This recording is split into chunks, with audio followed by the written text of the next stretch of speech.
إن الحمد لله نحمده ونستعينه ونستغفره ونعوذ بالله من شرور أنفسنا ومن سيئات أعمالنا من يهده الله فلا مضل له ومن يضلله فلا هادي له وأشهد أن لا إله إلا الله وحده لا شريك له وأشهد أن محمدا عبده ورسوله أما بعد فإن خير الحديث كتاب الله وخير الهدي هدي محمد صلى الله عليه وسلم وشر الأمور محدثاتها وكل محدثة بدعة وكل بدعة ضلالة وكل ضلالة في النار.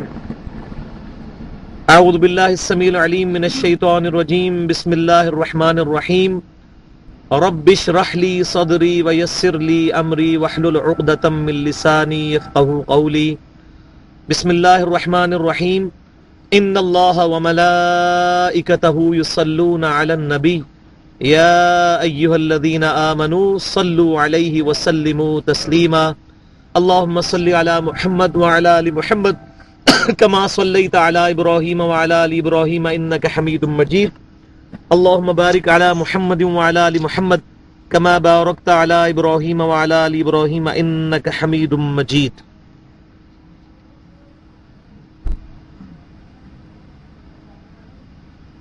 آج کی گفتگو کے حوالے سے ایک ضروری بات میں شروع میں ہی عرض کر دوں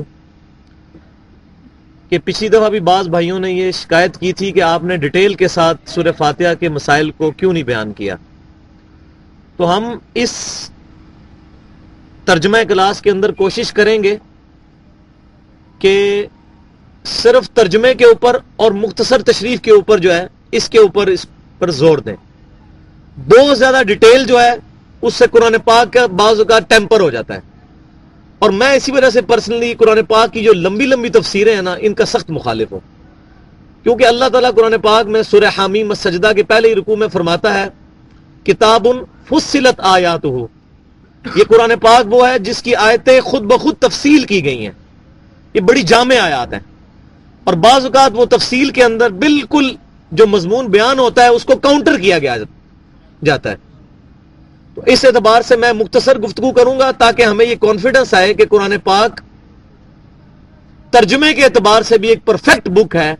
اس کو قطعاً کوئی ضرورت نہیں ہے زیادہ تفسیر کرنے کی، بالکل ٹو دی پوائنٹ بات ہوئی ہوئی ہے. اگر یہی بات ہوتی تو قرآن پاک جو ہے وہ اس وقت اگر 350 صفحات کے اوپر مشتمل ہے تو پھر ہزاروں صفحات پہ اللہ تعالیٰ نے کیوں نہیں نازل فرما دیا. مختصر بات اور اس کا مفہوم بالکل واضح. الحمدللہ.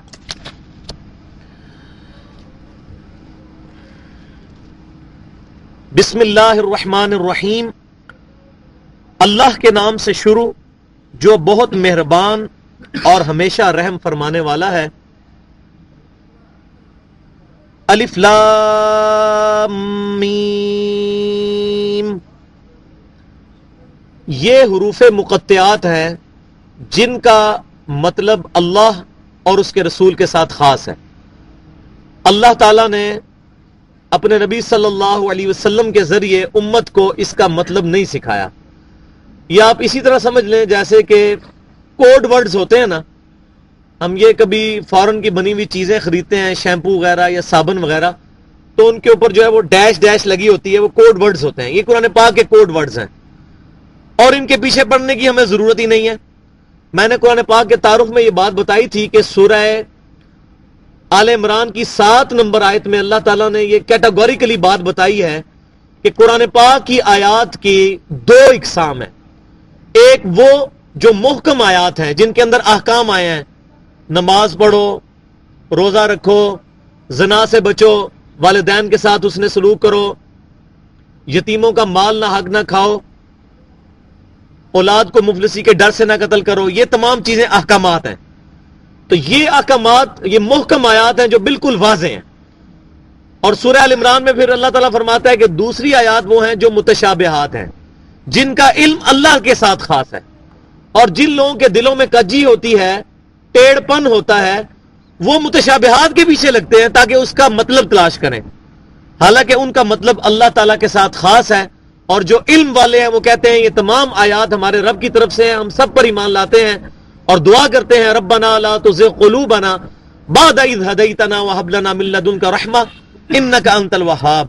اے رب ہمارے دلوں کو ٹیڑھا مت کرنا بعد اس کے کہ تو نے ہمیں ہدایت عطا فرمائی، ہمیں اپنے پاس سے رحمت عطا فرما، اے رحمت عطا کرنے والے. اور صحیح بخاری اور مسلم کی متفق علیہ حدیث ہے اسی آیت کی تشریح میں کہ آپ صلی اللہ علیہ وسلم نے فرمایا کہ جب تم کسی کو دیکھو کہ وہ متشابہات کے پیچھے لگا ہوا ہے تو سمجھ لو یہی وہ فتنہ گر شخص ہے جس کے بارے میں قرآن پاک میں یہ آیات نازل ہوئی ہیں. لہٰذا جو متشابہات آیات ہیں ان کے پیچھے نہیں پڑنا. اگر ان کا مطلب ضروری ہوتا امت تک پہنچانا تو اللہ تعالیٰ خود بتا دیتا. اب کسی کے ذہن میں یہ سوال آ سکتا ہے کہ یہ آیات پھر نازل کیوں ہوئی ہیں اگر ان کا کوئی مطلب بتانا ہی نہیں تھا. تو یہ ہمارے لیے امتحان ہے کہ کون شخص اس کی وجہ سے حق بات کو قبول نہیں کرتا اور کون شخص ہے جو اس کی وجہ سے حق بات قبول کرتے ہوئے اس کے مطلب کے پیچھے نہیں پڑتا. یہ سمجھیں کہ پزل کوسچن اللہ تعالیٰ نے خود ڈال دیا. جیسے ہرڈلز رکھی جاتی ہیں تاکہ انسان ان ہرڈلز کو عبور کر کے کسی منزل تک پہنچے.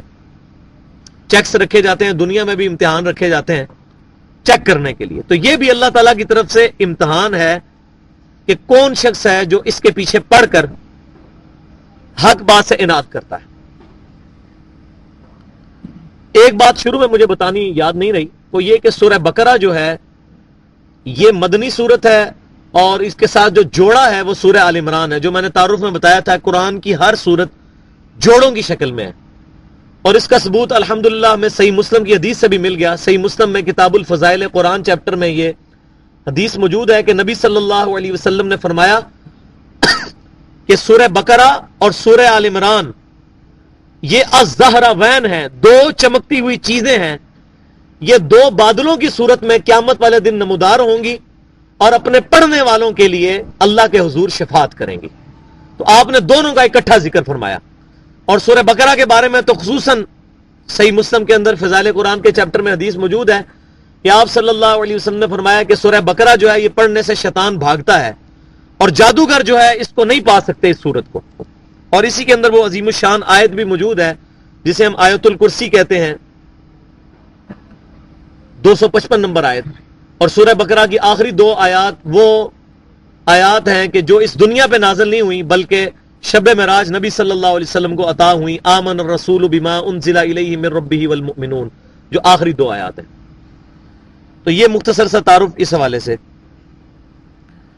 ذالک الکتاب لا ریب فیہ، یہ وہ کتاب ہے جس میں شک کی کوئی جگہ نہیں ہے، شک اس میں داخل نہیں ہو سکتا، ڈیفینیٹ بک ہے. اور یہ وہ الکتاب ہے، دی بک. دنیا کے اندر ہم جب بھی دی کے ساتھ بات کرتے ہیں تو کسی خاص چیز کی بات کر رہے ہوتے ہیں. مثال کے طور پر اگر ہم بات کریں گے نا ریور تو دریا کوئی بھی ہو سکتا ہے، لیکن جب ہم کہیں گے دی ریور تو ایک خاص دریا کی بات ہو رہی ہے. اسی طریقے سے سٹی اور دی سٹی ایک خاص. تو یہاں بھی فرمایا گیا الکتاب، دی کتاب، دی بک، وہ خاص کتاب. یہ نہیں فرمایا ذالک القرآن لا ریب فیہ، یہ وہ قرآن ہے جس میں کوئی شک نہیں. ذالک الکتاب، اس کے اندر یہ لطیف اشارہ ہے کہ جو یہودی اور عیسائی جو کہ سابقہ امت مسلمہ ہے بنی اسرائیل، اس امت سے پہلے وہ مسلمان امت تھی اور ان کی کتابوں کے اندر اولڈ ٹیسٹیمنٹ میں بھی، تورات کے اندر بھی اور نیو ٹیسٹیمنٹ انجیل کے اندر بھی اس کتاب کی اور اس کتاب کے جو جن پر نازل ہونی ہے اس شخصیت کی، امام کائنات سید الاولین والآخرین شفیع المذنبین رحمت للعالمین سیدنا و مولانا امام اعظم محمد الرسول اللہ صلی اللہ علیہ وسلم کی پیشن گوئیاں ٹیمپرڈ، تحریف شدہ انجیل میں بھی آج بھی موجود ہیں. اس وقت بھی جو دنیا کے اندر انجیل چل رہی ہے جس کے اردو ترجمے ہمیں مل جاتے ہیں یہاں پر، اسی طرح انگلش ترجمے بھی اویلیبل ہیں جس کو خود عیسائی مانتے ہیں، اور وہ اولڈ ٹیسٹیمنٹ تورات جس کو یہودی مانتے ہیں اور عیسائی بھی مانتے ہیں. اولڈ ٹیسٹیمنٹ جو ہے تورات یہ یہودیوں اور عیسائیوں کے درمیان مشترکہ کتاب ہے، جو کہ نیو ٹیسٹیمنٹ ہے جس کو یہ کہتے ہیں انجیل، وہ صرف عیسائی مانتے ہیں. ان دونوں کتابوں میں آج بھی نبی صلی اللہ علیہ وسلم کی پیشن گوئیاں موجود ہیں. تورات کے اندر ایک چیپٹر ہے جس کا نام ہے کتاب الاستثناء، انگلش میں اس کو کہتے ہیں ڈیوٹرانومی. اس چیپٹر کے اندر باب ہے 18 اور اس کی آیت نمبر ہے 18، جس میں موسیٰ علیہ السلام سے اللہ تعالیٰ نے یہ خطاب فرمایا کہ اے موسیٰ، میں تیرے امت کی تیری جو امت ہوگی ان کے بھائیوں میں سے ایک نبی کو اٹھاؤں گا اور اس کے منہ میں اپنا کلام ڈالوں گا، وہ اپنے خواہش نفس سے کچھ نہیں کہے گا، وہ وہی کہے گا جس کے متعلق اس کو وہی کہی جائے گی۔ اس آیت کے اندر واضح طور پر نبی صلی اللہ علیہ وسلم کی بشارت ہے، تورات کی اس آیت کے اندر۔ اور اس سے اگلی آیت میں 19 نمبر آیت میں ہے کہ جو پھر میرے اس نبی پر ایمان نہیں لائے گا میں اس سے بدلہ لوں گا۔ اب نبی صلی اللہ علیہ وسلم کے بارے میں یہ جو پیشن گوئی ہے، آج کے عیسائی یہ کہتے ہیں کہ یہ پیشن گوئی حضرت عیسیٰ علیہ السلام کے بارے میں ہے کہ میں تیری امت کے بھائیوں میں سے ایک رسول اٹھاؤں گا، لیکن عیسیٰ علیہ السلام موسیٰ علیہ السلام کی جو امت ہے بنی اسرائیل، اس کے اندر ہی آئے ہیں، ان کے بھائیوں میں نہیں آئے۔ ابراہیم علیہ السلام کے 2 بیٹے تھے، سیدنا اسحاق اور سیدنا اسماعیل۔ اسماعیل سے جو نسل چلی اس کو بنو اسماعیل کہتے ہیں، اور سیدنا اسحاق سے جو نسل چلی اس کو بنی اسرائیل کہتے ہیں، کیونکہ ان کے بیٹے یعقوب کا لقب اسرائیل تھا علیہ السلام۔ تو بنی اسرائیل کے بھائی بنتے ہیں بنو اسماعیل، ورنہ تو یہ فرمایا جاتا ہے موسیٰ میں تیری امت میں سے ایک رسول اٹھاؤں گا، جیسا کہ تورات کے اندر بھی موجود ہے، انجیل میں بھی اور قرآن پاک میں بھی، کہ حضرت عیسیٰ علیہ السلام کو بنی اسرائیل میں رسول بنا کے بھیجا گیا، لیکن فرمایا کہ تیرے امت کے جو ان کے بھائیوں میں سے میں ایک رسول کو جو ہے وہ برپا کروں گا، وہ تیری مانند ہوگا۔ تو موسیٰ علیہ السلام کی مانند صرف نبی صلی اللہ علیہ وسلم ہے، عیسیٰ علیہ السلام موسیٰ علیہ السلام کی طرح نہیں ہے۔ کیوں؟ موسیٰ علیہ السلام کی بھی والدہ تھی، نبی صلی اللہ علیہ وسلم کی بھی والدہ تھی، اور عیسیٰ علیہ السلام کی جو والدہ ہے، عیسیٰ علیہ السلام کا والد نہیں تھا، ان کی شادی نہیں تھی۔ موسیٰ علیہ السلام کے والدہ کے والد نبی صلی اللہ علیہ وسلم کے والد اور عیسیٰ علیہ السلام کے والد نہیں ہیں۔ اسی طریقے سے نبی صلی اللہ علیہ وسلم کی امت نے آپ کی مبارک زندگی کے اندر آپ کی دعوت قبول کر لی اور آپ کو ایک حکومت بنانی بھی نصیب ہوئی۔ موسیٰ علیہ السلام کی زندگی میں بھی تقریباً 6 لاکھ لوگ ان کے ساتھ اٹیچ ہوئے جنہوں نے ان کی دعوت قبول کی، جبکہ عیسیٰ علیہ السلام کو کوانٹٹی وائز کوئی کامیابی نہیں حاصل ہو سکی۔ صرف 12 بندے آپ کی زندگی کے اندر دنیا میں اٹھائے جانے سے پہلے آپ کے اوپر ایمان لے کر آئے۔ اسی طریقے سے موسیٰ علیہ السلام کی بھی نیچرل ڈیتھ ہوئی ہے، نبی صلی اللہ علیہ وسلم بھی دنیا سے تشریف لے گئے، آپ پر موت آئی، عیسیٰ علیہ السلام کو اللہ تعالیٰ نے زندہ اٹھا لیا۔ لہذا نبی صلی اللہ علیہ وسلم اور موسیٰ علیہ السلام کے درمیان یہ بات بھی کامن ہے۔ اس طرح کئی ایک کامن چیزیں ہیں جو عیسیٰ علیہ السلام اور موسیٰ علیہ السلام کے درمیان نہیں ہے، بلکہ نبی صلی اللہ علیہ وسلم اور موسیٰ علیہ السلام کے درمیان ہے۔ تو یہ تو ہوگی تورات سے۔ انجیل میں تو اس سے بھی بہترین انداز میں الحمدللہ موجود ہے۔ انجیل کا جو چیپٹر ہے گاسپل آف جان، جس کو کہتے ہیں یوحنا کی انجیل، یہ 4 ان کی مین انجیلیں ہیں، ان میں سے ایک یہ ہے، وہ کٹھی چھپی ہوئی ہیں انجیل کے اندر۔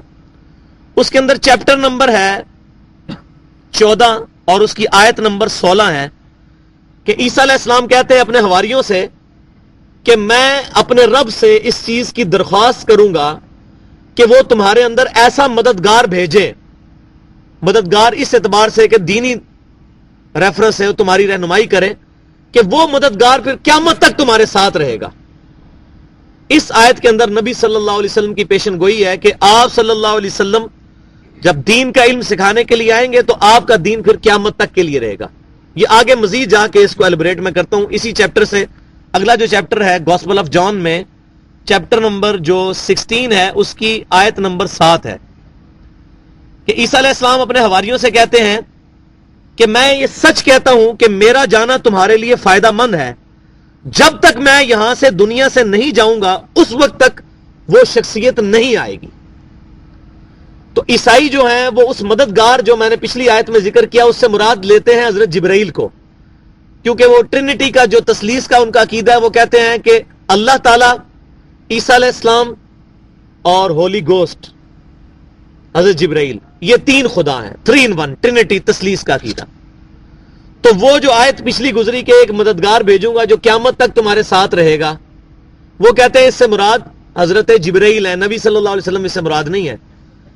لیکن یہ اگلی آیات نے کلیئر کر دیا کہ عیسیٰ علیہ السلام کہتے ہیں کہ وہ اس وقت تک نہیں آئے گا جب تک میں دنیا سے نہیں جاؤں گا. تو ہمیں پتا ہے کہ جبرائیل علیہ السلام تو کئی دفعہ دنیا میں آ چکے ہیں. عیسیٰ علیہ السلام کے پاس آئے، بلکہ عیسیٰ کی والدہ کے پاس آئے سلام اللہ علیہ. قرآن میں بھی موجود ہے، انجیل کے اندر بھی موجود ہے کہ ان کے پاس انسانی شکل میں آئے اور انہوں نے بشارت دی کہ میں تمہیں ایک پاکیزہ لڑکے کی، عیسیٰ بن مریم کی، وجیہ فی الدنیا والآخرہ، جو دنیا اور آخرت میں اللہ تعالیٰ کے مقرب ہوں گے اور وجاہت والے ہوں گے، ان کی بشارت دیتا ہوں. تو جبرائیل علیہ السلام تو پہلے بھی آتے رہے ہیں. یہاں عیسیٰ علیہ السلام کہہ رہے ہیں کہ اے میرے امتیوں، میرا جانا تمہارے لیے فائدہ مند ہے، جب تک میں جاؤں گا نہیں وہ آئیں گے نہیں. تو جبرائیل تو نہیں ہو سکتا، نبی صلی اللہ علیہ وسلم ہے. اور آگے جا کے مزید بات کھل رہی ہے اسی باب نمبر 16 کی 12 نمبر اور 13 نمبر اور 14 نمبر آیت کہ عیسیٰ علیہ السلام کہتے ہیں کہ اے میرے امتیوں، میں نے تم سے بہت کچھ کہنا ہے مگر تمہارے اندر اس کی سکت نہیں ہے، تمہارا انٹلیکچوئل لیول ایسا نہیں کہ وہ تم باتیں سمجھ سکو. جب وہ شخصیت آئیں گی تو وہ تمہیں وہ باتیں سمجھائیں گی، اور وہ شخصیت حق کا اور سچ کا راستہ بتائے گی، اور وہ شخصیت اپنے خواہش نفس سے کچھ نہیں کہے گی، وہ وہی کہیں گے جو اللہ تعالیٰ ان کو وہی کرے گا، اور وہ دنیا میں آ کر میری تعریف کریں گے. اب یہ بالکل واضح قرآن پاک میں بھی آیات موجود ہیں، وما ينطق عن الهوى ان هو الا وحی یوحى. یہ نبی اپنی خواہش نفس سے کچھ نہیں کہتے، یہ وہ کہتے ہیں جو اللہ ان کو وحی فرماتا ہے. اور عیسیٰ علیہ السلام کی واحد شخصیت امام کائنات صلی اللہ علیہ وسلم کی ہے جنہوں نے عیسیٰ علیہ السلام کی تعریف کی ہے. باقی دنیا کا کوئی نان کرسچن مذہب یا دین عیسیٰ علیہ السلام کو نہیں مانتا. یہودی عیسیٰ علیہ السلام کو ولد الزنا کہتے ہیں اور دجال کہتے ہیں، وہ نہیں مانتے ان کو. ان کی زندگی میں انہوں نے ہی تو ان کو صلیب پہ چڑھانے کی کوشش بھی کی جب اللہ تعالیٰ نے زندہ اٹھایا. یہودی ان کو دجال کہتے ہیں. باقی بچتے ہیں مسلمان مانتے ہیں عیسیٰ علیہ السلام کو اللہ کا پیغمبر، اور دنیا کا کوئی اور دین جو ہے وہ عیسیٰ علیہ السلام کو نبی نہیں مانتا، نہ کوئی عزت دیتا ہے. تو یہاں وہ کہہ رہے ہیں عیسیٰ علیہ السلام کہ جب وہ شخصیت آئیں گی وہ سچائی کا راستہ بتائیں گی، اور اپنی خواہش نفس سے وہ کچھ نہیں کہیں گے، بلکہ جو اللہ ان کو وہی کرے گا وہ کہیں گے، اور وہ میری تعریف کریں گے. اور سچی بات یہ ہے کہ عیسائیوں نے بھی عیسیٰ علیہ السلام کے ساتھ جو زیادتی کی، ان کی توہین کی، کتابوں کے اندر وہ موجود ہے، آج کی انجیل کے اندر بھی جس طریقے سے ان پر تہمتیں لگائیں. بلکہ آج بھی کتنے عیسائی موجود ہیں جو کہتے ہیں عیسیٰ علیہ السلام کا باپ بھی تھا، نعوذ باللہ. لیکن نبی صلی اللہ علیہ وسلم نے عیسیٰ علیہ السلام پر جتنی ایلیگیشنز لگائی تھی یہودیوں کی طرف سے یا عیسائیوں کی طرف سے، وہ ساری دور کر کے عیسیٰ علیہ السلام کا نام روشن کیا. اور الحمدللہ آج کوئی مسلمان ہی نہیں ہے جب تک عیسیٰ علیہ السلام کو اللہ کا پیغمبر نہ مانے. چاہے ساری چیزیں وہ مانتا ہو، عیسیٰ علیہ السلام کو اگر اللہ کا نبی نہیں مانتا وہ مسلمان ہی نہیں ہے. لا نفرق بین احد من رسلی، ہم رسولوں میں ایمان لانے میں کسی میں فرق نہیں کرتے. ہدی للمتقین، یہ قرآن پاک ہدایت ہے پرہیزگاروں کے لیے. یہ تو عمومی ترجمہ ہوتا ہے. یہ قرآن ہدایت ہے ڈر رکھنے والوں کے لیے. وہ لوگ جو واقعی اس بات کا ڈر رکھتے ہیں کہ ہم نے مرنے کے بعد کسی کے حضور پیش ہونا ہے. اس سے مراد یہ نہیں ہے کہ کسی کی داڑھی ہے یا نمازیں پڑھتا ہے وہ متقی ہے. ڈر رکھنے والوں کے لیے ہدایت ہے. اگر نمازیں اور روزے رکھنے والوں کے لیے ہدایت ہے پھر قرآن کا کیا فائدہ ہوا؟ یہ تو پوری انسانیت کے لیے ہدایت ہے، ہدی للناس ہے. یہ ڈر رکھنے والے سے مراد کہ جو دنیا کے اندر غور و فکر کر کے جس کی نیچر پرورٹیڈ نہ ہو، مسخ نہ ہوئی ہو، وہ زندگی میں مشاہدات کے ذریعے یہ چیزیں غور و تفکر کرے کہ میں اس دنیا کے اندر خود نہیں آیا، مجھے کسی نے بنایا ہے. اپنی ذات کے اوپر غور کرے کہ میرا دل روزانہ 1,00,000 دفعہ دھڑک رہا ہے تو یہ خود نہیں دھڑک رہا، کسی کے دھڑکانے سے دھڑک رہا ہے. پچھلے 15 ارب سال سے سورج نکلتا ہے اور غروب ہو جاتا ہے، یہ کسی کے چلانے سے چل رہا ہے. ہر سیکنڈ میں 50 کروڑ اٹامک بم کے برابر انرجی اس سورج سے ریلیز ہوتی ہے 15 ارب سال سے. اس ایندھن کو کسی نے سلگایا ہوا ہے. اپنے جسم پر غور کرے، آنکھیں روزانہ 12,000 دفعہ جھپکتی ہیں، دل روزانہ 10,000 لیٹر خون پمپ کرتا ہے، گردے روزانہ 25 دفعہ ڈائلیسس کرتے ہیں، انسان کے جسم میں اتنے خلیے موجود ہیں کہ انگلینڈ جیسے 30 ملک ہوں اور سارے کے سارے ملک درختوں سے پر ہوں تو جتنے درختوں کے پتے بنیں گے اتنے انسان کے جسم کے اندر خلیوں کی تعداد ہے. اس کے اوپر غور کریں تو اس طرح کے سائنٹیفک فیکٹس کتنے زیادہ ہیں. اس پہ جب انسان غور کرتا ہے, ایک بیج پر غور کرتا ہے کہ بیج زمین میں بوتے ہیں, اتنا بڑا درخت کیسے بن جاتا ہے, یہ سفید پھول کیسے بن جاتا ہے, گلاب کا سرخ پھول کیسے بن جاتا ہے, تو فوراً انسان ڈر جاتا ہے. اس کو میں مثال ایسے ہی دیتا ہوں کہ اب میرے سامنے یہ لیپ ٹاپ پڑا ہوا ہے, اب یہ آپ کے سامنے اگر یہ لیپ ٹاپ چلنا شروع کر دے اور ہوا میں اڑنا شروع کر دے تو ہم سارے کے سارے پاگل نہیں ہو جائیں گے ایک دفعہ کہ یہ کیا ہو گیا, کوئی اس کے پیچھے ہے. اور بھائیو یہ تو کوئی چیز نہیں ہے, انسان جو چل رہا ہے یہ بہت بڑا معجزہ ہے. ایک بیج کے ذریعے درخت کا بننا بہت بڑا معجزہ ہے. ایک انڈے سے چوزے کا نکلنا اس سے بہت بڑا معجزہ ہے. انڈے کو توڑ کے پلیٹ میں لیس کا مادہ رکھا جائے, زمین و آسمان کی ساری مخلوقات انٹلیکچوئلز بلائے جائیں, اس ریشے کو اس مادے کو جوڑ کے ایک چوزے کی چونچ بنا کے بتا دیں, پر بنا کے بتا دیں, آنکھ بنا کے بتا دیں, نہیں بنا سکتے. یہ کوئی چھوٹی بات نہیں ہے. تو یہ ہدایت ہے پرہیزگاروں کے لیے جو ڈر جاتے ہیں یہ سب کچھ خود بخود نہیں ہو رہا. اور ان کی نشانی کیا ہے؟ الذین یؤمنون بالغیب, کہ وہ لوگ غیب پر ایمان رکھتے ہیں, ان سین پر, جو چیزیں نظر نہیں آ رہی ان پر ان کا ایمان ہے. آج کی لینگویج میں اس کو سمجھیں تو وہ مٹیریلسٹک سوچ کے مالک نہیں ہے, وہ مادے کو اور مٹیریل کو سب کچھ نہیں سمجھتے, بلکہ وہ اس بات پر تفکر کرتے ہیں کہ یہ جو کچھ موجود ہے اس کی جو اصل ہے وہ ہم سے چھپی ہوئی ہے. جب ایک انڈے سے چوزا نکلتا ہے تو ہمارے سامنے نکلتا ہے, لیکن انسان پریشان ہو جاتا ہے کہ یہ چوزا بنا کیسے ہے اندر. تو پھر انسان اس چیز پہ سوچنے پہ مجبور ہو جاتا ہے کہ کسی ڈیوائن سورس نے, سپریم بینگ نے, سپر نیچرل ایجنسی نے اس کو کنٹرول کیا. ماں کے پیٹ کے اندر بچے کا بننا بہت بڑا معجزہ ہے. اس پہ میں نے تقریباً اس طرح کے تمام ایشوز کے اوپر اللہ کون ہے 1.25 گھنٹے کی گفتگو کی ہے. بندہ پاگل ہو جاتا ہے. وہ انشاءاللہ جب آیات آئیں گی میں اس پہ ڈیٹیل سے گفتگو کروں گا. تو انسان ان تمام چیزوں کو دیکھے اور کہ یہ خود نہیں ہو رہا, یہ چاند خود نہیں روشنی دے رہا, یہ سورج خود نہیں چل رہا, یہ زمین سے پودے خود نہیں نکل رہے, یہ انسان کی نسل کا سلسلہ خود بخود نہیں چل رہا, بلکہ اس مٹیریل کے پیچھے کوئی ہستی ہے جو اس کو کنٹرول کر رہی ہے. جب اس غیبی اس ہستی کی طرف اس کی توجہ ہوگی تو اب وہ اس شخص کے لیے اس قرآن کے اندر ہدایت ہے. اور یہ ایک جملہ یاد رکھیں کہ جو شخص اس مادے سے باہر نہیں نکلتا قرآن میں اس کے لیے کوئی ہدایت نہیں ہے. جب تک ہم مادے سے باہر نہیں نکلیں گے نا اس وقت تک قرآن پاک سے ہدایت نہیں حاصل ہو سکتی. یہ پہلے یہ جملے کو آپ سمجھ لیں. قرآن سے ہدایت حاصل کرنے کے لیے مادے سے ہٹ کر اس سے سپیریئر چیز کے بارے میں غور و تفکر کرنا ہے جو اس کو چلا رہی ہے.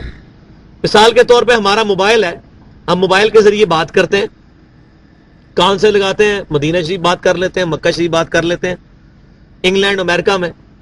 اب کوئی سمجھے کہ اس کے اندر خاصیت موجود ہے, تو آج سائنس کے ایک ادنا سے اسٹوڈنٹ کو بھی پتا ہے کہ اس کے اندر کوئی خاصیت نہیں ہے. یہ لاز آف نیچرز ہیں, قدرت کے قانون ہیں کہ الیکٹرو میگنیٹک ویوز کے ذریعے یہ ٹاورز تک ہماری بات جاتی ہے, پھر وہ ڈیکوڈ اور انکوڈنگ اور ڈیکوڈنگ کے ذریعے دنیا کے مختلف حصوں تک پہنچتی ہے. تو اس کے پیچھے ایک پورا ایک سلسلہ ہے, اس کے اندر خود کوئی طاقت نہیں ہے. اسی طرح جو ہم سوئچ آن کرتے ہیں, جب پنکھا چلنا شروع کر دیتا ہے تو سوئچ کی وجہ سے نہیں پنکھا چلتا, بلکہ وہ جو کرنٹ چل رہی ہے بیچ میں اس کی وجہ سے چلتا ہے. سوئچ آپ جتنا مرضی مہنگا لگا دیں, جب تک کرنٹ موجود نہیں ہوگی, وہ اس کے اندر سپارک موجود نہیں ہوگا, کبھی بھی وہ ایکٹیو نہیں ہو سکتا پنکھا. بس اسی طرح کائنات کے اندر جتنے بھی کام ہو رہے ہیں ان تمام کے پیچھے جو ڈیوائن سپارک اور کرنٹ ہے وہ اللہ کا امر کن ہے, کن فیکون. جو اللہ تعالیٰ ارادہ فرماتا ہے تو کہتا ہے ہو جا, تو وہ چیز ہو جاتی ہے. پھر اللہ تعالیٰ نے اس کا تخلیق کا پیریڈ رکھا ہے کہ ماں کے پیٹ میں 9 مہینے کے اندر بچہ بننا ہے. ایک دفعہ کن ہوتا ہے لیکن 9 مہینے میں وہ سارا پیریڈ مکمل ہوتا ہے. آم کی گٹھلی کو پھل دینے تک کے لیے 7-8 سال ریکوائرڈ ہے. اسی طریقے سے ہاتھی کا بچہ جو ہے وہ تقریباً 2 سال کے اندر ماں کے پیٹ میں ہاتھی کا بچہ جو ہے وہ پورا بنتا ہے. تو یہ اللہ تعالیٰ نے امر کن کو پھر اس کو تخلیق کے مراحل سے جو گزارا وہ ایک پورا پیریڈ ہے. دنیا کے اندر جتنے بھی کام ہوتے ہیں وہ اپنا پیریڈ گزارتے ہیں, لیکن پیچھے جو ڈیوائن سپارک ہے وہ امر کن ہے. فرشتے جو ڈیوٹیوں پہ لگے ہیں ان کے اختیار میں کوئی چیز نہیں ہے. فرشتے کی مثال صرف ایک سوئچ کی سی ہے. اصل میں اللہ تعالیٰ کا ڈیوائن سپارک ہے جو ان تمام چیزوں کو کنٹرول کر رہا ہے. اللہ تعالیٰ کا امر کن. وَيُقِيمُونَ الصَّلَاةَ اور وہ قائم کرتے ہیں نماز. وَمِمَّا رَزَقْنَاهُمْ يُنْفِقُونَ اور جو ہم نے ان کو رزق دیا اس میں سے ہماری راہ میں خرچ کرتے ہیں. ہمارے دیے ہوئے رزق سے ہماری راہ میں خرچ کرتے ہیں. یعنی ان کے اندر انسانی ہمدردی موجود ہوتی ہے. کسی غریب آدمی کو, کسی مجبور آدمی کو دیکھتے ہیں تو ان کا دل پسیج جاتا ہے, جیب کی طرف ہاتھ جاتا ہے, اور واقعی ضرورت مند ہو تو اس کی ضرورت کو پورا کرتے ہیں. والذین یؤمنون بما انزل الیک وہ لوگ جو کہ ایمان لاتے ہیں اس پر کہ جو اے نبی آپ کی طرف ہم نے اتارا. وما انزل من قبلک اور جو کچھ آپ سے پہلے ہم نے نازل کیا, یعنی تورات اور انجیل, ان کے اوپر بھی ایمان لاتے ہیں, کتابوں کے اوپر. اسی طرح ابراہیم علیہ السلام کے صحائف پر, موسیٰ علیہ السلام کے صحائف پر, اور جتنی بھی کتابیں ہیں ان پر ایمان لاتے ہیں. وَبِالْآخِرَةِ هُمْ يُوقِنُونَ اور آخرت کے بارے میں وہ یقین کرتے ہیں. خالی ایمان نہیں بلکہ یقین کی حد تک. کیونکہ سچی بات یہ ہے کہ جب تک آخرت کا یقین نہ ہونا تو دنیا کا کوئی بھی قانون انسان کو برائی سے روک نہیں سکتا, اچھائی پر آمادہ نہیں کر سکتا. جب بھی قانون کی نظریں بند ہوں گی انسان جو ہے وہ قانون کی خلاف ورزی کرے گا. جب تک آخرت کا یقین نہیں آئے گا انسان بند کمرے میں گناہ سے نہیں بچ سکتا. اللہ تعالیٰ کی بارگاہ میں پیش ہونے کا خوف, اللہ تعالیٰ کی بارگاہ میں جواب دہی کا خوف کہ کوئی ہستی ہے جس نے مجھے پیدا کیا اور اس نے مجھ سے حساب لینا ہے. آخرت کا یقین ہوگا تبھی انسان کا جو قبلہ ہے وہ درست رہے گا.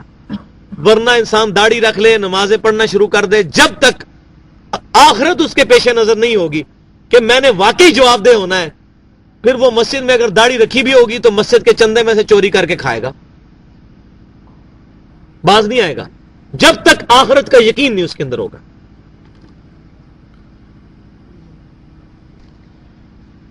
اب ان آیات کو میں ایک دفعہ اس کا سلیس ترجمہ کر دیتا ہوں تاکہ ہمارا ربط بن جائے. ذالک الکتاب لا ریب فیہ یہ وہ کتاب ہے جس میں کوئی شک نہیں. ھدی للمتقین ہدایت ہے پرہیزگاروں کے لیے. الذین یؤمنون بالغیب وہ لوگ جو کہ ایمان لاتے ہیں غیب پر. ویقیمون الصلاۃ اور قائم کرتے ہیں نماز کو. ومما رزقناہم ینفقون اور اس رزق میں سے جو ہم نے ان کو عطا کیا ہماری راہ میں خرچ کرتے ہیں. والذین یؤمنون بما انزل الیک وہ لوگ جو کہ ایمان لاتے ہیں اس پر جو اے محبوب صلی اللہ علیہ وسلم آپ کی طرف نازل کیا گیا یعنی قرآن. وما انزل من قبلک اور جو آپ سے پہلے نازل ہوا جتنی بھی کتابیں آسمانی. وبالآخرۃ ہم یوقنون اور آخرت پہ ان کا یقین ہے. اس سے یہ بات بھی پتہ چلی کہ جو پنجابی دجال غلام احمد قادیانی, ہماری بدبختی ہم بھی پنجاب کے رہنے والے ہیں, اس نے آج سے 100 سال پہلے جو دعویٰ کیا کہ میرے اوپر وہی نازل ہوتی ہے, حالانکہ وہ قرآن کو مانتا تھا, اس کو اللہ کی کتاب مانتا تھا. اللہ تعالیٰ نے یہاں فرمایا کہ جو ایمان لاتے ہیں جو اے محبوب آپ کی طرف نازل ہوا اور جو آپ سے پہلے نازل ہوا, آپ کے بعد جو نازل ہوگا اس کے بعد کوئی ذکر ہی کو نہیں موجود. یہ قادیانیوں کے خلاف بہت بڑا ہتھیار ہے یہ والی آیت. اولئک علی ھدی من ربہم یہ ہیں وہ لوگ جو کہ اپنے رب کی توفیق سے ہدایت پر ہیں. وَأُولَئِكَ هُمُ الْمُفْلِحُونَ اور یہ ہیں وہ لوگ کہ جو فلاح پانے والے کامیاب ہونے والے لوگ ہیں. اب ان 5 آیات کے اندر انسانیت کا ایک گروہ یعنی کہ جو مومن ہے جو یقین والا ہے ان کا ذکر ہوا, جن کی نیچر مسخ نہ ہو تو وہ قدرتی حقائق کے ذریعے ان تمام چیزوں کو آبزرو کر کے اللہ تعالیٰ تک پہنچ جائیں گے. اب دوسرے گروہ کا ذکر ہو رہا ہے, اور یہ بات یاد رکھیں کہ یہ سورہ بقرہ کے جو پہلے 4 رکوع ہیں نا, پہلے 4 رکوع یہ پورے قرآن پاک کی تھیم ہے. خصوصاً مکی قرآن جو 2/3 سے پہلے نازل ہو چکا ہے کیونکہ یہ مدنی قرآن ہے, اس کا خلاصہ ہے یہ, لہذا یہ بڑے امپورٹنٹ ہے. تو شروع میں ہی اللہ تبارک و تعالیٰ نے 3 گروہوں کا ذکر فرمایا ہے. ایک وہ جو کہ ایمان والے ہیں جن کا ہم 5 آیات میں ذکر پڑھ چکے ہیں. اب دوسرے گروہ کا ذکر آ رہا ہے. کہ جو کافر ہیں، اور وہ کافر ایسے کہ جن کے سامنے حق کھل چکا ہے لیکن انہوں نے جان بوجھ کے حق سے آنکھیں بند کی ہوئی ہیں. اور تیسرا گروہ آئے گا پھر منافقین کا، اور ایسے منافق کہ جو چیزوں کو سمجھتے نہیں، غیر شعوری طور پر منافقت کے اندر وہ مبتلا ہو چکے ہیں علم کی کمی کی وجہ سے. تو یہ تین انسانوں کے جو گروہ ہیں ان کا ذکر ان رکوعوں کے اندر آ رہا ہے. اب وہ دوسرا گروہ جو کافر ہیں ان کا ذکر آ رہا ہے. ان الذین کفروا، بے شک وہ لوگ جنہوں نے کفر کیا، سواء علیہم، ان کے لیے برابر ہے، انذرتہم، چاہے آپ ان کو ڈر سنائیں اے نبی صلی اللہ علیہ وسلم، ام لم تنذرہم، یا ان کو ڈر نہ سنائیں، تبلیغ کریں یا نہ کریں ان کے لیے برابر ہے. لا یؤمنون، وہ ایمان لانے والے نہیں ہیں. اس آیت کا یہ مطلب نہیں ہے کہ جو کافر ہیں ان کو تبلیغ کرو یا نہ کرو وہ کبھی بھی ایمان نہیں لائیں گے، یہ مطلب نہیں ہے. اس کا مطلب یہ ہے کہ وہ لوگ جنہوں نے حق کو سمجھنے کے باوجود حق سے اناد کیا، حق کو قبول نہیں کیا وہ. اور اس کی بڑی پیاری مثال یہ ہے کہ جو بندہ سویا ہوا ہو اس کو آپ جگا سکتے ہیں کہ بھائی اٹھو نماز کا ٹائم ہو گیا، اور جو بندہ مکرا بن کے آنکھیں بند کر کے لیٹا ہو اور اس کی نیت ہی نہ اٹھنے کی، اس کو دنیا کے سارے بندے آگے اٹھائیں اس نے نہیں اٹھنا. تو وہ جان بوجھ کے جو کرتے. تو اس کے اندر ذکر ہے کہ وہ لوگ جنہوں نے جان بوجھ کے کفر کیا، اے نبی اگر آپ ان کو تبلیغ کریں یا نہ کریں ان کے لیے برابر ہے، وہ ایمان نہیں لائیں گے. اور ان کی مثال سب سے بڑی دنیا کے اندر علماء یہود تھے. میں نے بتایا تورات کے اندر نبی صلی اللہ علیہ وسلم کی پیشن گوئیاں موجود تھیں، اور علماء یہود یہ جانتے تھے کہ یہ وہی نبی ہیں، اس کے باوجود انہوں نے ایمان نہیں لائے. لیکن الحمدللہ نبی صلی اللہ علیہ وسلم کی جو دعوت پھیلی اس کا سبب بھی یہودی تھے، کیونکہ آپ صلی اللہ علیہ وسلم کے 13 سالہ مکی دور میں صرف 125 بندے مسلمان ہوئے، لیکن اگلے 10 سال کے اندر ٹوٹل عرب کے اندر اسلام پھیل گیا. 1.25 لاکھ کے قریب صحابہ کرام تھے جب آپ صلی اللہ علیہ وسلم نے حجۃ الوداع کا خطبہ دیا. پہلے 13 سال میں 125 اور اگلے 10 سال کے اندر ٹوٹل ریولوشن.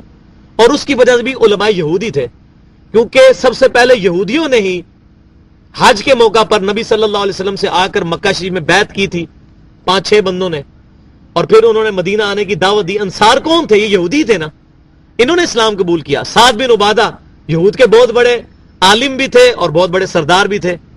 سعد بن معاذ رضی اللہ تعالیٰ عنہ اسی طرح یہودی عالم تھے اور بہت بڑے سردار تھے. تو یہودی بھی سبب بھی بنے اسلام کے پھیلنے کا کہ انہوں نے دعوت قبول کی اور آگے سے. لیکن اکثر یہودیوں نے اسلام قبول نہیں کیا، اور غزوہ خیبر کے موقع پر ان کو شکست بھی ہوئی. اس کے علاوہ بھی جو مختلف غزوات کے اندر ان کو قتل کیا گیا. تو یہ ان کی مثال خصوصاً وہ یہودی ہیں کہ جو لوگ حق جاننے کے باوجود انہوں نے آنکھیں بند کر لیں. اب اللہ تعالیٰ کا غصہ ان پر کیا ہے، کیا جلال ہے. اللہ تعالیٰ ہمارا یہ اب آنکھیں بند کر کے حق قبول نہیں کر رہے نا، حالانکہ ان کو پتا ہے. اور کیوں نہیں تھے قبول کرتے؟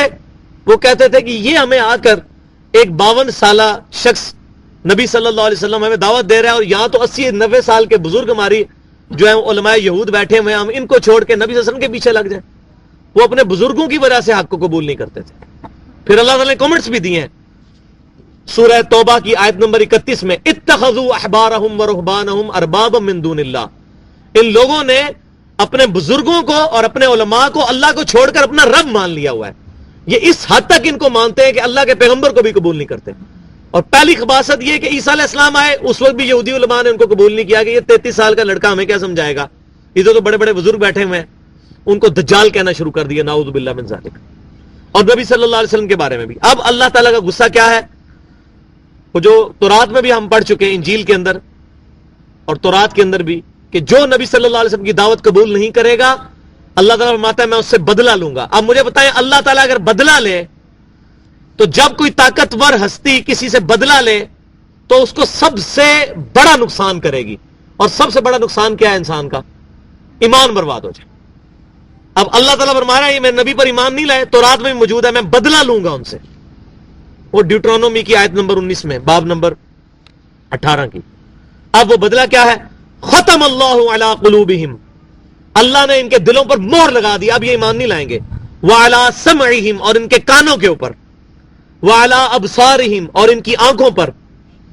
غشاوتن، پردہ آ گیا ہے، اب یہ حق دیکھیں گے بھی نا، اب ان کو توفیق نہیں ملے گی، کیونکہ انہوں نے حق کو جان بوجھ کر سمجھتے ہوئے اس کو ٹھکرا دیا۔ یہ آج بھی یہی ہو رہا ہے۔ یہ اکثر لوگ مجھ سے آگے پوچھتے ہیں، نہیں وہ فلاں اتنے بڑے عالم ہیں، ان کو نہیں قرآن حدیث پتا، وہ نہیں قرآن پاک پڑھ کے اندازہ لگاتے کہ ہمارے یہ عقیدے نبی صلی اللہ علیہ وسلم کی تعلیمات کے خلاف ہیں، ان کو کیوں نہیں سمجھ آتی؟ تو ان کی مثال یہ ہے، یہ جواب قرآن کے اندر موجود ہے کہ جب انہوں نے پہلی دفعہ حق کو سمجھ لیا، پھر وہ اپنے بزرگوں کی اندھا دھند پیروی کی وجہ سے، یہ اتنی بڑی بیماری ہے کہ ہر فرقہ یہ سمجھتا ہے کہ میرے بزرگ کوئی غلطی نہیں کر سکتے۔ جب انہوں نے اپنے بزرگوں کی وجہ سے قرآن اور حدیث سے آنکھیں بند کی، اب اللہ نے ختم اللہ علی قلوبہم وعلی سمعہم۔ اب یہ چاہے جتنے بڑے مرضی عالم ہوں، یہودی کم عالم تھے، نبی صلی اللہ علیہ وسلم سامنے موجود ہے، ان کو بات سمجھ نہیں آ رہی کیونکہ اللہ نے مور لگا دیا۔ اب نبی صلی اللہ علیہ وسلم کی دعوت کیسے ان کو سمجھ آئے؟ تو بھائیو، اگر ہماری بات ان کو سمجھ نہیں آتی تو پریشان ہونے والی کوئی بات نہیں ہے۔ ان کی آنکھوں کے آگے پردہ ہے، وَلَهُمْ عَذَابٌ عَظِيمٌ، اور ان کے لیے بہت بڑا عذاب اللہ نے تیار کیا ہوا ہے۔ تو یہ 7 نمبر آیت 6 اور 7 نمبر آیت میں منافقین کا ذکر، یہ پہلا رکوع مکمل ہوا، اب دوسرا رکوع میں منافقین کا ذکر۔ وَمِنَ النَّاسِ مَن يَقُولُ آمَنَّا بِاللَّهِ وَبِالْيَوْمِ الْآخِرِ، اور لوگوں میں سے ایسے لوگ بھی ہیں کہ جو کہتے ہیں کہ ہم ایمان لاتے ہیں اللہ پر بھی اور قیامت کے دن پر بھی، وَمَا هُمْ بِمُؤْمِنِينَ، حالانکہ وہ مومن نہیں ہیں، یہ ایمان لانے کے باوجود بھی مومن نہیں ہے۔ کیوں؟ کہ انہوں نے نبی صلی اللہ علیہ وسلم کی دعوت کو قبول ہی نہیں کیا دل سے۔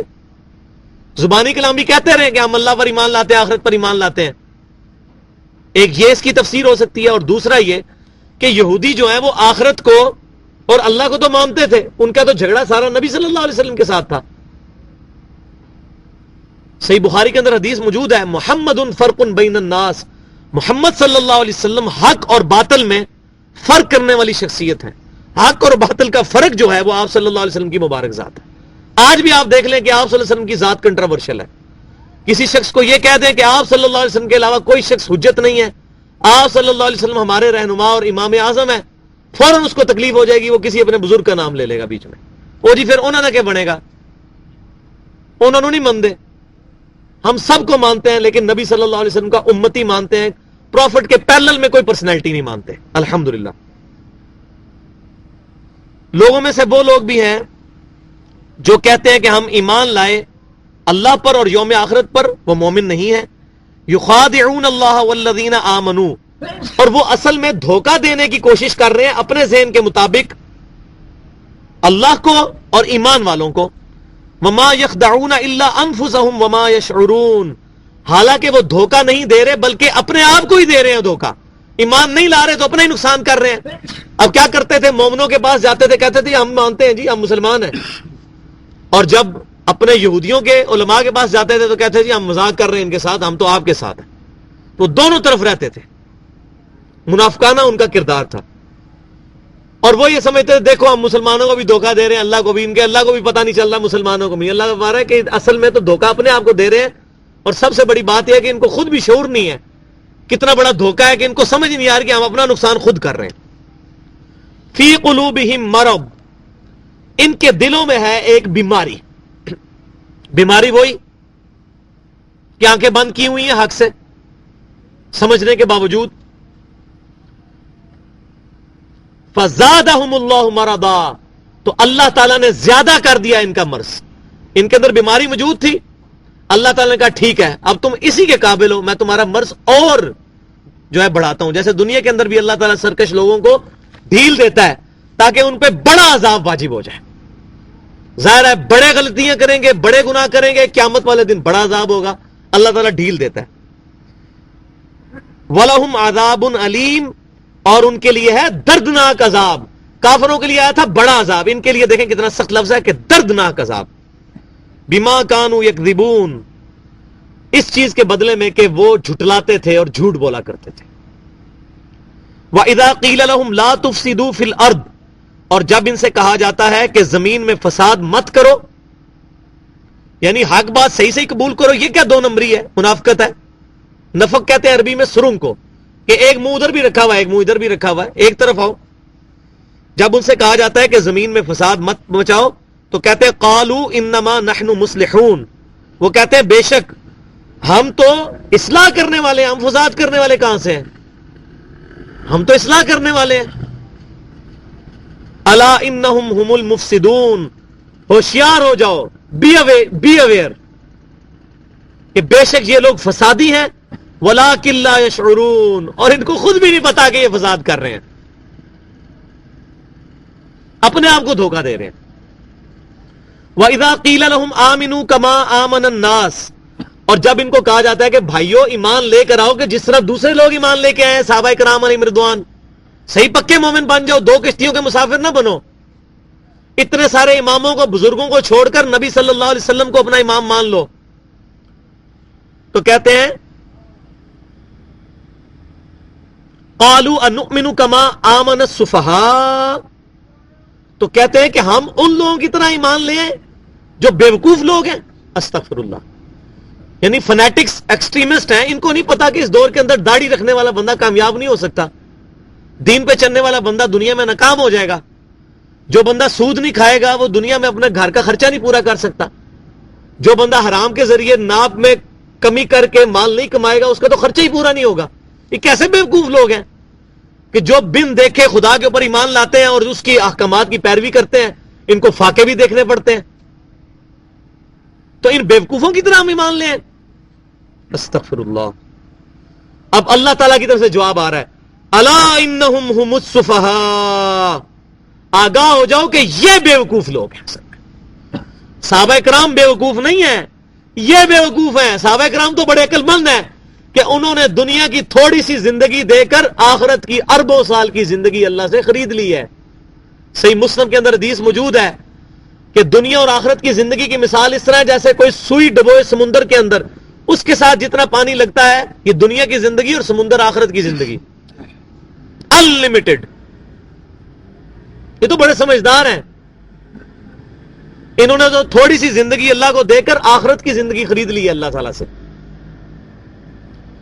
بے شک یہ لوگ بیوقوف ہیں. ولکن لا یعلمون, اور یہ علم بھی نہیں رکھتے. کتنی بڑی ان کی حسرت ہے کہ یہ بیوقوفیاں کرتے جا رہے ہیں, ان کو علم نہیں ہے.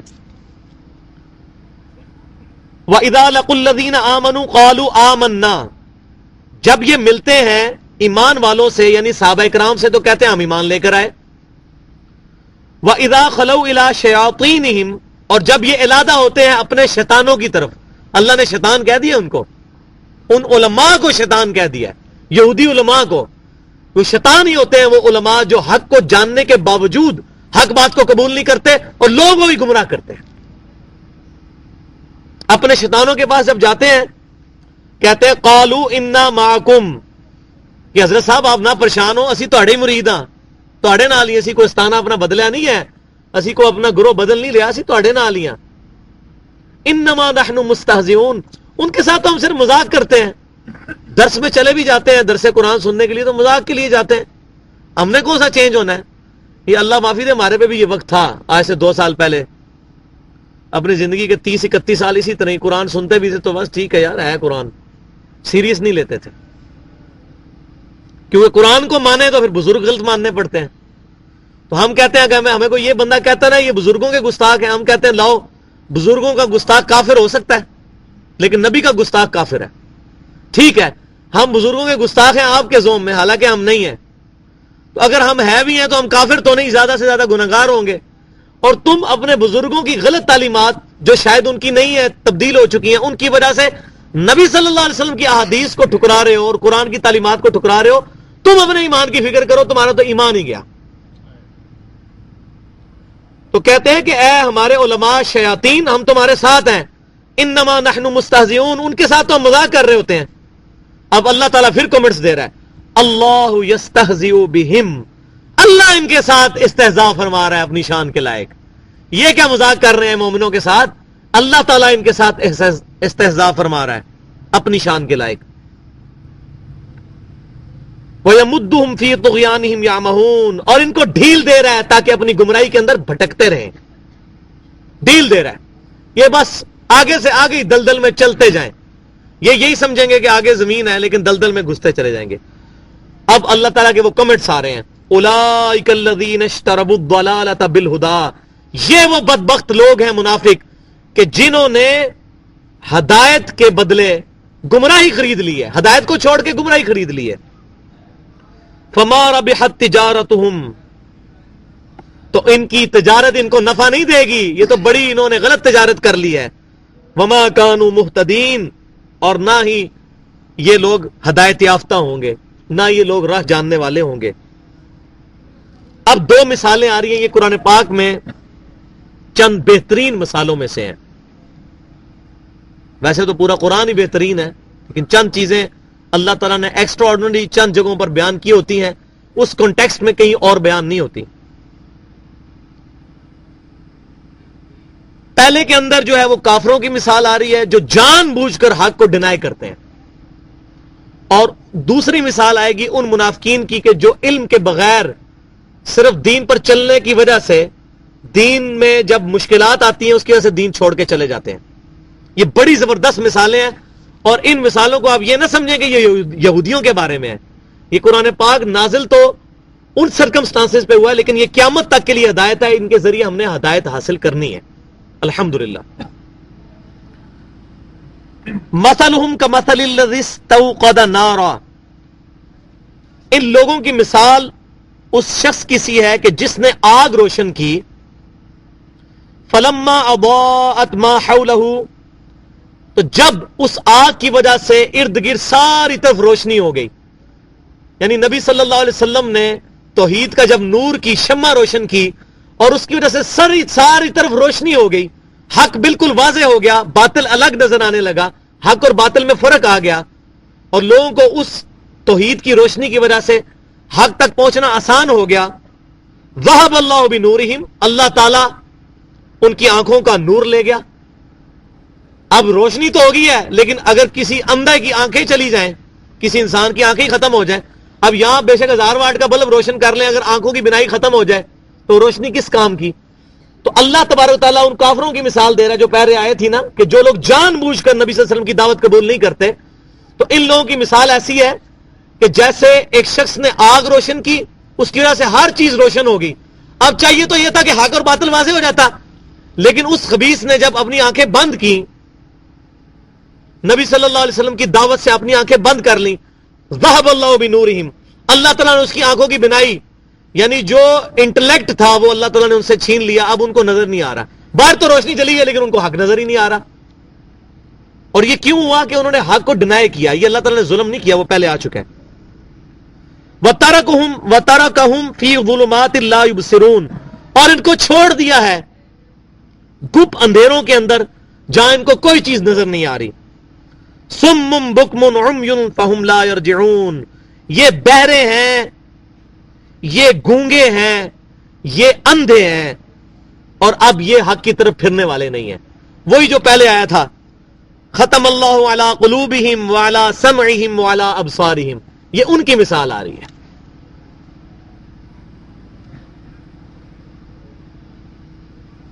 اب دوسری مثال آ رہی منافقین کی.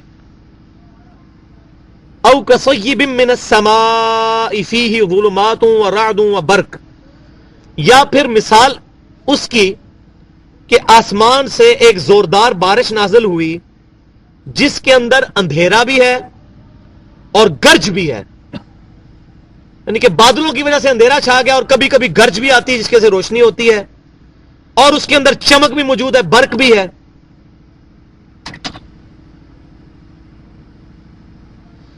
یجعلون اصابعہم فی آذانہم من الصواعق حذر الموت، تو اب بعض لوگ ایسے ہیں جو اپنی انگلیاں کانوں میں کڑک کے باعث ڈال لیتے ہیں کہ کہیں اس کڑک کی وجہ سے جو بجلی چمک رہی ہے ہمارے کان جو ہیں ہم برباد ہی نہ ہو جائیں.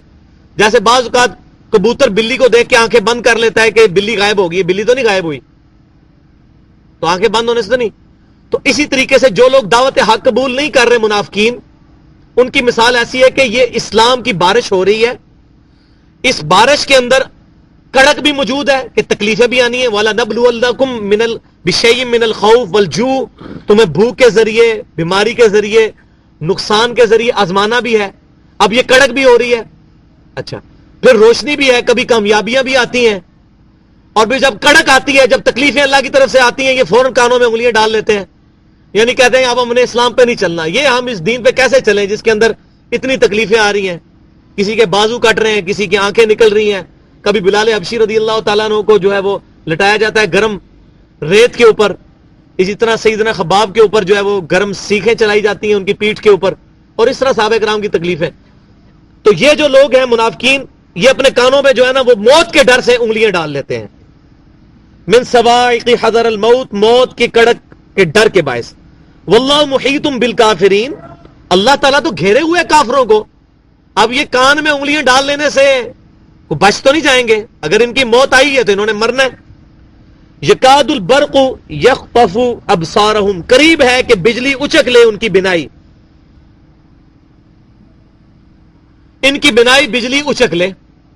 یعنی یہ تکلیف کی وجہ سے جو اللہ تعالیٰ اسلام پہ چلنے والوں کو آزمائشیں ڈالتا ہے، اس کی وجہ سے قریب ہے کہ ان کی بینائی ختم ہو جائے، یہ دین کو چھوڑ دیں، رائے حق سے آنکھیں بند کر لیں.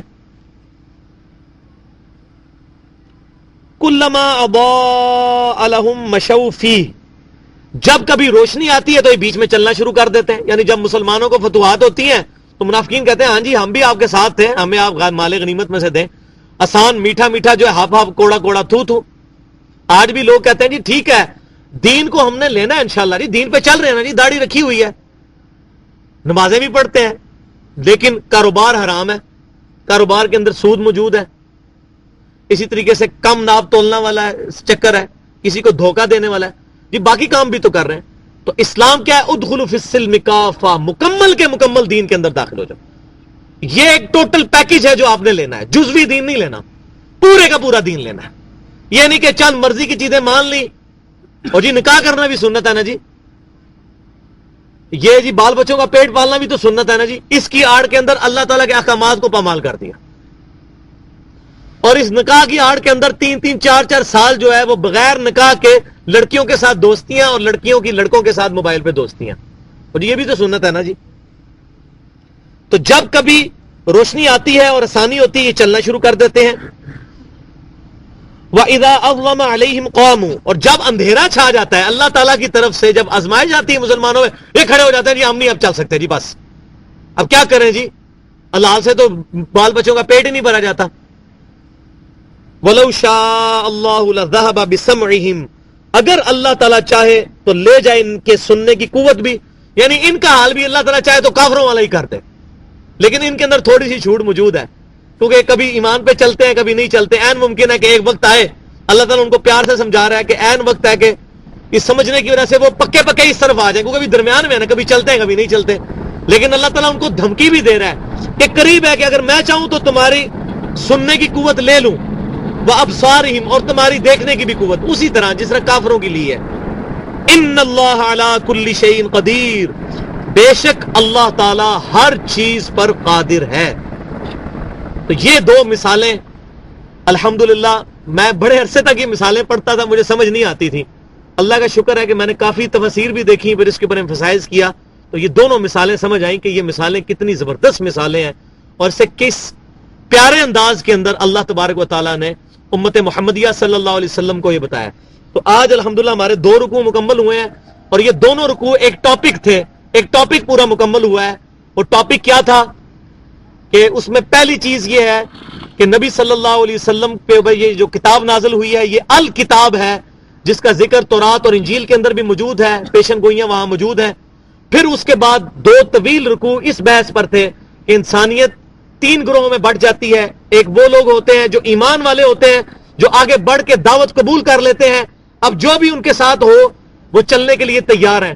دوسرا گروہ وہ ہے کہ جن کو حق پتہ چل جاتا ہے لیکن اپنے بزرگوں کی وجہ سے، اپنی روایتوں اور ریتوں کی وجہ سے حق کو قبول نہیں کرتے اور آنکھیں بند کر لیتے ہیں، علم کے باوجود گمراہ ہو جاتے ہیں. ان کے دلوں پر اللہ تعالیٰ پھر پکی مور لگا دیتا ہے، وہ منافق ہیں. اب ان کو دعوت دینا کوئی فائدہ نہیں دیتا. وَلِعَوْذُ بِاللَّهِ تعالیٰ، ہم اللہ کی پناہ میں آتے ہیں کہ ہم ان لوگوں میں شامل ہوں. اور تیسرا گروہ وہ ہے کہ جن کو کوئی سمجھ نہیں آتی، کہ وہ جب اسلام کی طرف فائدہ دیکھتے ہیں تو پھر مسلمانوں کے ساتھ چلتے ہیں، اور جب دوسری طرف فائدہ دیکھتے ہیں تو پھر اس طرف چلتے ہیں. تو پھر اللہ تعالیٰ نے ان کی مثال اینڈ پہ بیان کی ہے کہ پہلے لوگوں کی مثال ایسی ہے کہ جیسے کسی شخص نے آگ روشن کی، جیسے نبی صلی اللہ علیہ وسلم نے توحید کی شمع روشن کی، اس کی وجہ سے ہر چیز بالکل واضح ہوگی، لیکن اس کے باوجود لوگوں نے اپنی آنکھیں بند کی تو اللہ تعالیٰ نے ان کی بینائی لے لی، اب ان کو حق بات سمجھ ہی نہیں آتی۔ اور دوسرے وہ لوگ ہیں منافقین، جن کی مثال آئی کہ آسمان سے جیسے بارش برسی جس کے اندر کڑک بھی ہے، بجلی بھی ہے، روشنی بھی ہے، یعنی تکلیفیں بھی ہیں، پریشانیاں بھی ہیں، اور اللہ تعالیٰ کی طرف سے کامیابیاں بھی ہیں۔ جب کامیابیاں ملتی ہیں تو چلنا شروع کر دیتے ہیں، ٹھیک ہے ہم بھی مسلمانوں کے ساتھ ہیں، اور جب کامیابیاں نہیں ملتی اور کڑک آتی ہے تو پھر کہتے ہیں بھئی ہمارے لیے چلنا بڑا مشکل ہے اسلام کے اوپر، جی آج کے دور میں تو اسلام پہ چلا نہیں جا سکتا۔ پھر وہ کانوں میں انگلیاں دے لیتے ہیں۔ تو اللہ تعالیٰ فرماتا ہے کہ تمہاری ان خباثتوں کی وجہ سے قریب ہے کہ تمہیں بھی میں وہ دوسری جو کیٹاگری تھی کافروں والی، کہ جن کے اوپر دعوت دینا فائدہ نہیں دے گا، ان کے اندر تمہیں شامل کر دوں، قریب ہے۔ لیکن ابھی تمہارے لیے مہلت موجود ہے کیونکہ تم شعور نہیں رکھتے، تمہیں سمجھا رہا ہوں، لیکن قریب ہے کہ اگر تم نے اسی طرح آنکھیں بند رکھی تو تم پر بھی وہ گمراہی آ ٹپکے گی جو ان پر آئی۔ اللہ تعالیٰ سے دعا ہے کہ جو ہم نے یہ جو 2 رکوع الحمدللہ آج پڑھے ہیں، اور یہ قرآن پاک میں یہ ان 2 رکوعوں کے اندر جو 3 کیٹاگریز لوگوں کی بیان ہوئی، اللہ تبارک و تعالیٰ ان میں سے ہمیں پہلی کیٹاگری میں کرے الحمدللہ۔ ہماری یہ خواہش ہے کہ ہم صحابہ کرام علیہم رضوان، تابعین، تبع تابعین، اور اسی طرح ہمارے جو اسلاف گزرے ہیں، صحیح جو ہمارے اسلاف ہیں پہلے 300 سال کے مسلمان، انہوں نے جو منہج پیش کیا اس پر چلنے کی توفیق عطا فرمائے، اور مسلمانوں پر صرف ان کے گمراہ کن عقائد واضح کرنے پر ہی اکتفا کرنے کی توفیق عطا فرمائے، کسی پر کفر کے فتوے لگانے سے ہمیں بچائے۔ سبحانک اللہم و بحمدک، اشہد ان لا الہ الا انت، استغفرک و اتوب الیک، وما علینا الا البلاغ المبین۔